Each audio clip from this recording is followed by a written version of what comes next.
Over the last year and a half, because we spent so much time at home, not going out, we watched a lot. A lot of this and a lot of that. So much so that it was one of the few things we could share when we got together, staying 6 feet apart. We've been binging. I've been binging television. That's been my. And I look at. I mean, some of it's very good, and some of it is. You wonder why you watch it, but.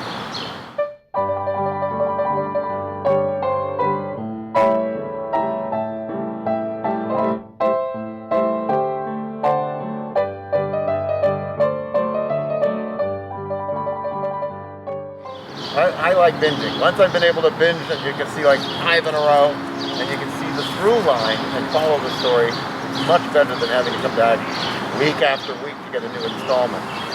Which I found, the problem with Game of Thrones was the same thing. It just became so intricate that if I broke, I lost track of where they were or what the storyline.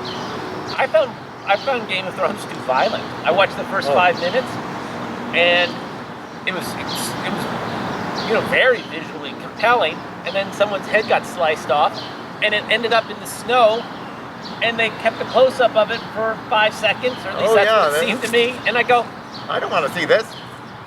I found it amazing, and then the sex was like soft porn. On what? On Game of Thrones? On Game of Thrones. Oh my God, full frontal nudity and simulated. Who knows if it was simulated? It didn't really look simulated, but you just didn't focus on the genitals while they were doing it. So I mean, it was quite sexy. And then towards the end, they kind of pulled away from that. They stopped doing it so much. But I think about it after. Would I ever want to get that naked and have sex on screen? I don't know. I don't want to get naked. I don't. And because the point of drama is not the. It's not actually seeing it. It's the implication of it. Well, it's the emotion. It's like what builds up to getting naked. The naked part is the climax. Yeah, if I want to see nakedness, I'll watch porn. Which, by the way, during this, all of a sudden, that's become boring. I can't believe it. But porn is just, no, I don't want to watch it anymore. I never thought that would happen, but it has.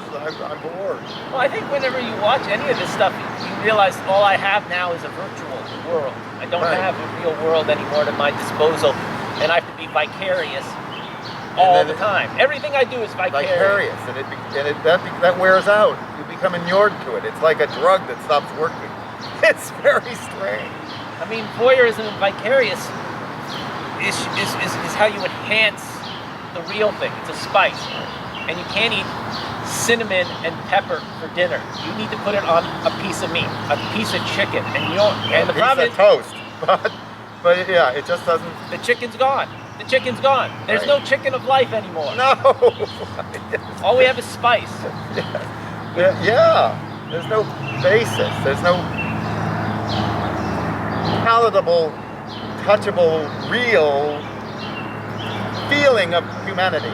It's virtual. It's all piped in. I feel like I'm in the Matrix. Spending so much time by ourselves wasn't necessarily the thing that changed how we viewed media, but it certainly accelerated the process.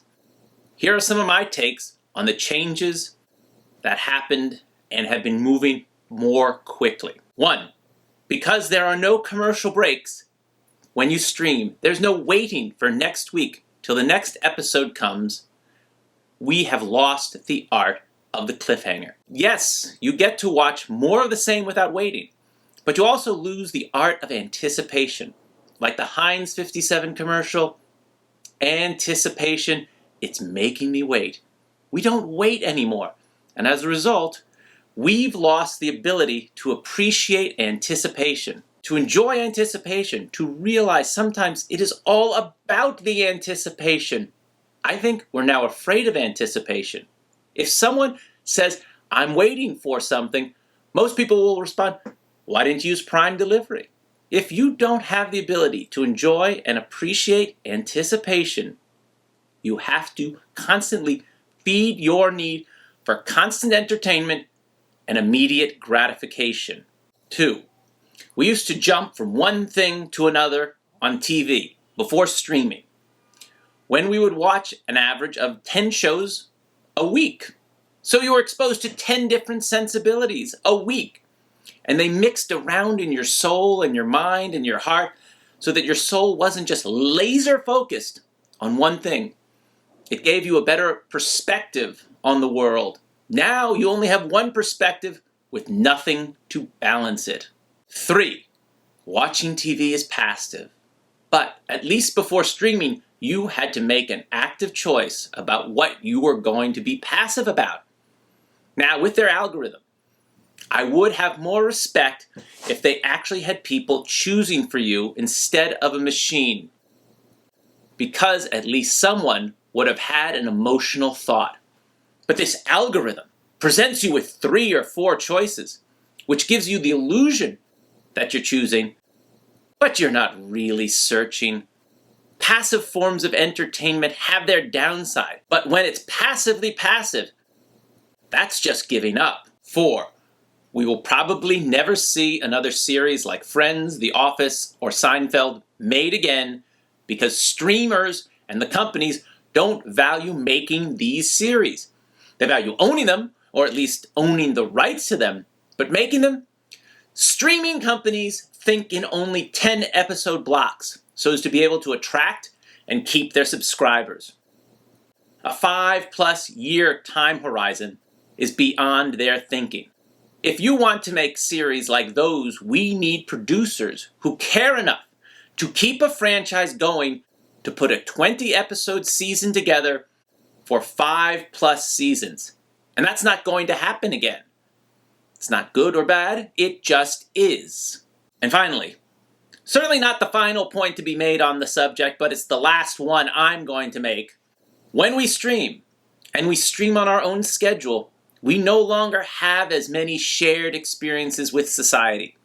When the last episode of Cheers was aired, all the people who watched Cheers watched it. And all the people who casually watched Cheers watched it. And a number of people who rarely watched Cheers watched it. Because it was a once-in-a-lifetime event. And because so many people watched it, people talked to one another about it. It brought people together. It was a shared experience. That kind of thing is not going to happen anymore. With streamers and binging, a couple of people watch an episode of a show today. A couple of people will watch it a year from now. Other people have already watched it, and they're on to their next binging show. That's why the NFL and sports are such valuable media properties, and they may well be the last shared experience we can have in media. And when you have fewer shared experiences as a society, it's harder to be a society anymore. And at some point, I suppose, the United States of America, unfortunately, may well just be streamed. Thank you kindly.